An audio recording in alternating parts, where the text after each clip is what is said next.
Orqa orotdan eshitib oldim, bu usta faqat inamarka qiladi xolos degan gapdi. Bizga qisqa qilib aytganda, mashinani qizig'i yo'q, asosiysi klient bilan dogovor qilib kelishib olsak bo'ldi xizmatini. Ko'rib turibsiz, aynan shu gap uchun ham Damas'ni olib chiqyapman. Bo'limenning holatda relisdan pasi uje alishtirib olamiz deb endi ayrim bir ustalar aytgan ekan, lekin shu holatni eslab qolsangiz, o'zini kirasi sepmasdan, bo'yamasdan to'g'rilab beramiz. Hattoki udarni hisobiga uje qanot tepaga ko'tarilib sinib, hatto orqa bagajida ham grubi holatda miyatinasi bor, kirasiga singan joylari ham bor. Siz videoda oxirigacha ko'rib tursangiz, o'zini kirasiga sepmaymiz ham, alishtirmaymiz ham, o'zini imkon qadar tekis qilib bitkizib beramiz. Ishimizga o'zingiz baho berasiz. Har doimgidek ishni tugatib oldik akalar.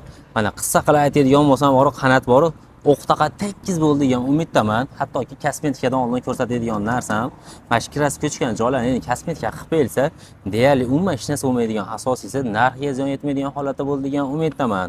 Esingizda bo'lsa, orqa bagajida ham bo'limenning holatda guruvi pachog'i bor edi. Uni ham har doimgidek imkon qadar maksimal darajada ishlab, asosiysi radnoy qoldirib, ancha akamizga foydamiz degan umiddaman. Agar sizga shu ishimiz yoqqan bo'lsa, bitta like bosib, kommentariyada shu mehnatimizga bo'lgan fikrni qoldirib qolaversa, aynan shu videoga ko'proq tanishingizni belgilagan jo'natib qo'yib, obuna bo'lmagan bo'lsa obuna bo'lib qo'yasiz. Albatta xursand bo'lamiz.